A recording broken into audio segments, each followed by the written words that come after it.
let's get started, shall we? Time for reels. I don't know if the headphones make a diff or not, but it's time to dust those cobwebs off of your dreams and make them into a reality. Hey friends, so glad you could join me today. I hope you're having an amazing day. I am Claire of Cre8tes.com, author of the steampunk time travel adventure, The Quest of the Prodigy. I'm obsessed with time management, time travel, Doctor Who, Disney, and productivity. So this is a hub for busy creatives who wish to be more productive, geeks who want a safe space to chat about what they're binging right now, and also people who love planners because you've got to plan time to make for your passions. So welcome to the club.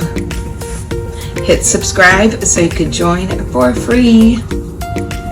I don't know why I'm talking like that.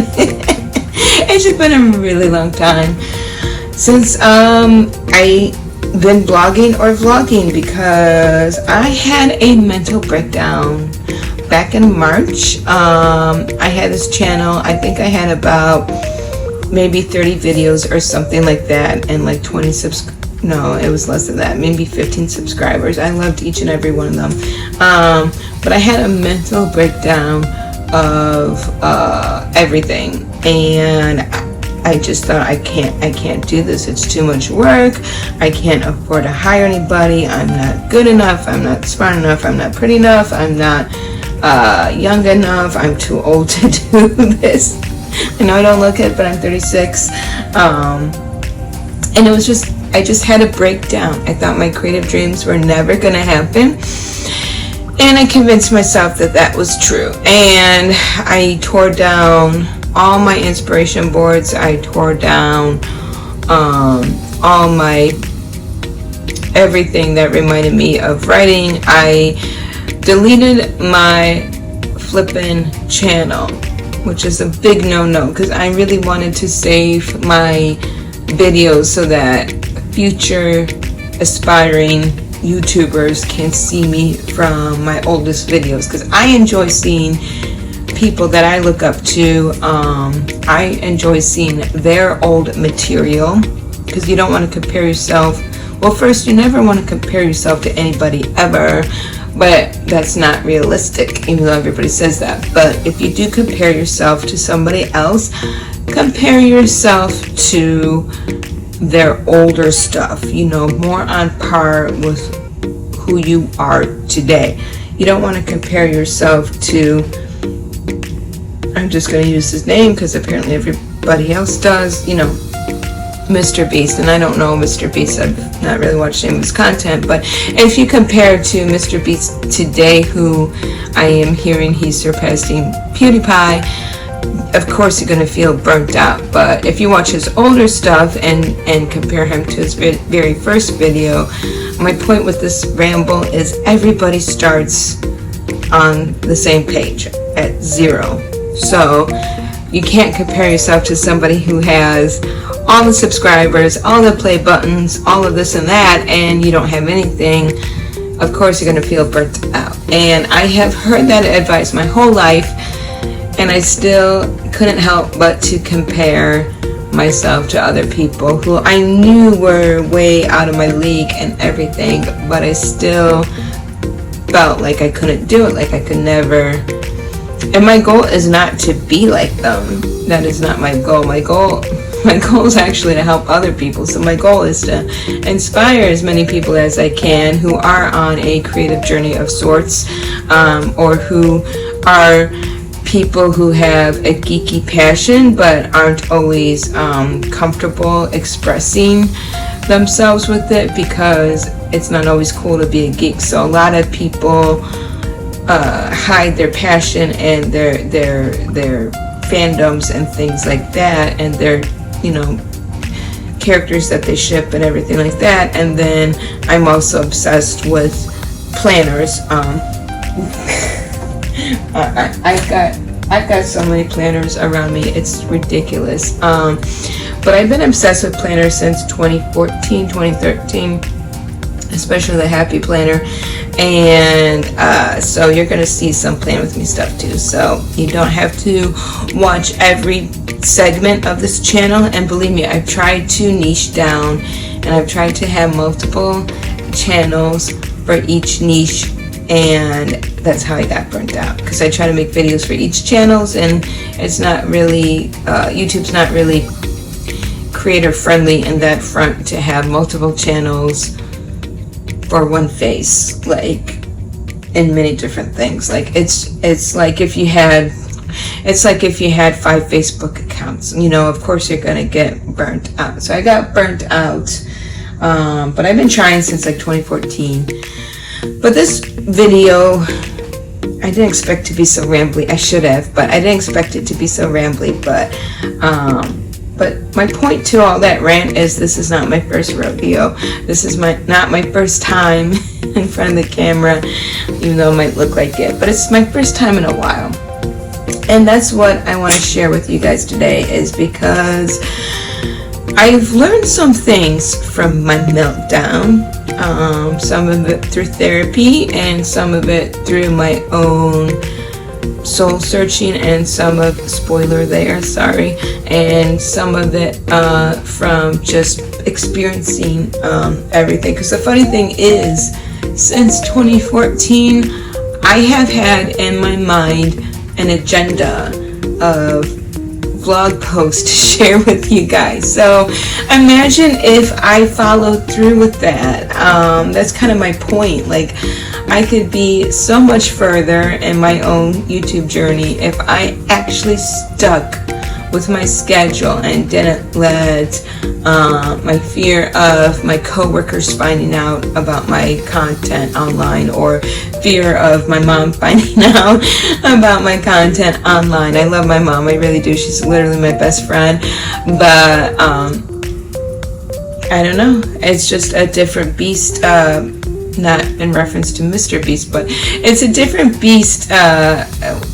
Your online community and your family, and your online community and your work, and your online community and your real life community. So it was, I made the mistake of separating them. I should have embraced them all together. So that's my first tip. But this video is it's gonna be so rambly, I'm so sorry.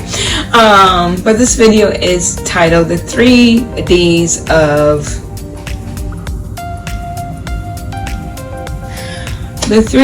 of Surviving a Creative Mental Breakdown. That's a loaded topic. So I think I already covered this, but the first D is don't, under any circumstances whatsoever, delete your YouTube channel. Oh my god, every time I freak out about how hard being consistent with YouTube is, I delete it. Or in one case, I think it was Eccentric Claire, because I've had a few brand names. A coworker found out, and he kind of harassed me, not in like a bully way, but he just kind of interrogated me about it, and I felt threatened. So I freaked out and I deleted it. And that channel I actually had for like a year, and I was doing well, and I did beta, vlog every day in April on that channel. I mean, that channel I actually did legit. I had book reviews and everything on that channel. And I let one, is that a bug? Yeah, that's a bug. See what that goes back to the cobwebs and the dreams. Anyway, I let one coworker ruin that channel, and I shouldn't have. I should have just kept going. But I knew he told other coworkers about it. Not in a way like, hey, Claire is doing this awesome thing on YouTube, let's cheer her on. He told them in a way that it wasn't bullying, it was something else. I don't know how to identify it, but it was a way that didn't sit well with me. And I was kind of, as the receptionist of that company, I was kind of their first point of contact. So I was really freaked out about my job being in jeopardy of having this YouTube channel, so I deleted it. So that sucked. And then the other channel I had was when I tried to break up. I tried to break up into talking about TV reviews and Doctor Who, and then I tried to do a Monday vlog edition channel, and where I talk about the mindset of creativity and just being a creative person, and then and mental health. And then my other channel was planner related for plan with me and planner chats and stuff, and that was a disaster. That was like 2016, 2017. I tried to do all that and I burnt out like really quick on that. And then for the longest time I thought I wasn't cut up for YouTube, but I don't know, people like my tweets, they like me on Twitter, they like my Twitter spaces. I have 5,000 followers on Twitter. I mean, I joined in 2010 on Twitter, so it took 11 years to get that, but they're mostly organic followers, so I must be doing something right. So the point of that rant is don't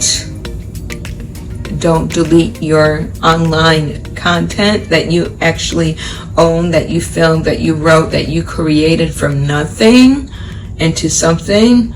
Don't delete that during a nervous breakdown. That's my number one tip. This is gonna be a bitch dad. Number two,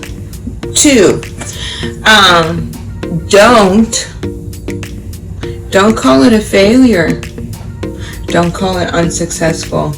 I published Quest of the Prodigy. Originally I published it in 2013, and then I revised it. I published it in 2014. It was in between 2013 and 2014, and then I revised it and I published it in 2018, and I paid a lot of money for editors, for the book format, for the IBN, for the right to distribute. So I paid a lot of money for all those things. Basically all my work, a lot of my paycheck went to that book, and I got basically nothing in return. I think I've sold barely 100 books, which a lot of people don't even sell any, is what my publishers keep telling me. But for how much I invested, it just feels like a huge slap to the face, and I'm not blaming anybody but me, because I'm the one who wrote the thing. But I thought I would do a little better, and I had reasonable expectations. I didn't expect to be the next J.K. Rowling or anybody like that, but and I didn't even expect to be a bestseller or win any awards, but I did kind of expect to make my money back at least, and maybe a little bit of profit, and maybe enough profit to write a sequel about it without doing a GoFundMe page. And I'm not knocking down any author that does do a GoFundMe page. Sorry if my camera shook there, but I expected to make a little bit of money, and I didn't make anything. And again, I'm not here to whine or complain about it. I'm here to share the lesson I learned from that, because originally, and the worst part about it is it got not just negative reviews, but mean reviews. And for many years I let that cripple my creativity and cripple moving forward and writing more stuff. I keep getting ideas. I have a whole folder of notes both in my phone, my laptop, and binders galore of future ideas and characters just waiting to be told. In fact, there's an audio episode of DuckTales 2017 with David Tennant and all of them, and they actually go to a library in another dimension that is created. The books in that library are created from dead ideas that were never manifested, and that hit home so hard that hit home so hard for me, because I could probably fill an entire like row, at least maybe 10 rows of books in that library of ideas that just were never manifested. So there's that. But that's my point, is like, don't call it a failure, because if I would have turned that perspective around and been like, okay, I didn't sell any books, but you know, I wrote a book. If I looked at it like that, like I got my first book under my belt, I can move on and make the next book even better. If I looked at it from that perspective, instead of fixating on how mean those comments were, and I'm not a good writer, and I'm not good enough to do anything, and I suck, and my life is over, and then I got laid off a bunch of times, and then the pandemic hit, and then I really thought life was over. But if I took a step back from all of that, and it was like, those were like maybe 20 mean reviews out of all the billions of people on earth, you know, that's just those 20 people's opinion. I should still be me, and I should still be a writer, because I'm still getting all those ideas in my head every single darn day, and I'm not writing because I don't think I'm good enough to be a writer, and instead of getting better as a writer from writing every day, I'm getting even worse. So yeah, don't call it a failure. Instead, say, okay, what have I learned from that? What can I do about it? How can I be better about it next time? So use critical feedback, and this is, I don't even know how to, I'm still going through that. Like, how do you deal with critical feedback? I know most people say use it as how to get better and move on, and I take the how to get better part to heart, but the moving on and not dwelling on it, I'm still going through that. So I'm sorry, I can't help you there. Just being real. Yeah. Okay.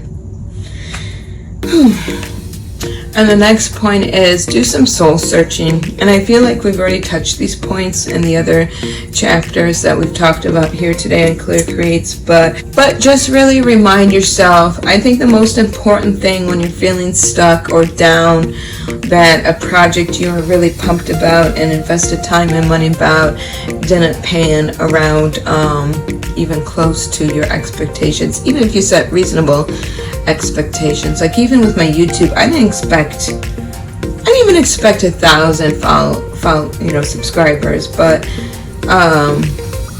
to put all the energy into filming, editing, planning, that's author speak right there, but to go through all those little steps that it takes to produce a good enough video, which is a topic for another day, because the word value and the word content scared me since 2013. I think what I was trying to say is, you know, aside from all the steps it takes, even a blog post, you know, you got to do the research, you got to type it out, you got to have the nerve to hit publish, you know, you got to not just do it, not like Nike, but you gotta remind yourself the why you're doing it and who you're doing it for. That's almost more important, if not equally important, because you don't want to just do it for clout or anything like that. You want to like really, how could you help somebody? And that is what I try to do on Twitter. I know I rant a lot on Twitter, but I do honestly try to connect with other creatives, because I think it's easy to feel lonely as a creative, and even as a geek, I think it could feel lonely, because back in the day, like I don't know if Gen Z and younger has this problem, but back in the day it was really unpopular to like sci-fi and Doctor Who and you know, Star Trek. I mean, those were the squares, you know, so that's come around, thank God. But if you didn't like sports and Barbie and all the girly girl stuff, you were, I don't know, you were just nobody. So I think that's come around a lot, and that makes me really happy, and I have so much hope for this new generation. It just really gets me excited about the future of our culture and the acceptance we have, not just for diversity, but diversity of interest too. So I feel another rant coming on, so I'm gonna end it there. Otherwise this video will be an hour long, but it feels great to be back. I did miss you guys, believe it or not, and that's why I was so frustrated. I had that mental breakdown to begin with, because I enjoy you guys. I enjoy spending time with you in the comments and all the liking and subscribing and all the things like that, and building a community together. And if this community could be one thing, I would like this community to be about being productive, being creative, and having the courage to be yourself. So I'm gonna end it there. I think I covered all the 3Ds. So the 3Ds are don't delete your stuff during a mental breakdown. Don't call anything a failure, because you could learn from it. And do some soul searching and find out why you had the mental breakdown to begin with, because there could be stuff in there that you don't even realize. And yeah, so we're gonna have Monday, Wednesday, Thursday, and Friday. Monday's going to be the mindset of being a productive creative. Wednesday is going to be about Doctor Who, because Who being Wednesday just makes sense, and I talk about Doctor Who so much on Twitter, I thought I'd vlog about it. Yay! And then Thursday is going to be a review of some sort of something I binge watched. And then Friday is going to be a plan with me, featuring happy planner style planning. Because I don't do the bullet journal. I don't do the bullet journal anymore because my handwriting sucks and I can't draw. So I do happy planner instead. Just be real, but that's why I don't bullet journal anymore. Alright guys, it's been fun. I hope you've had an awesome day, and if you watch the whole thing, please let me know. I'll send you a special thumbs up for watching the whole thing. Hit subscribe. I'm trying to get 100 subscribers, and I'll see you guys on Wednesday. Bye.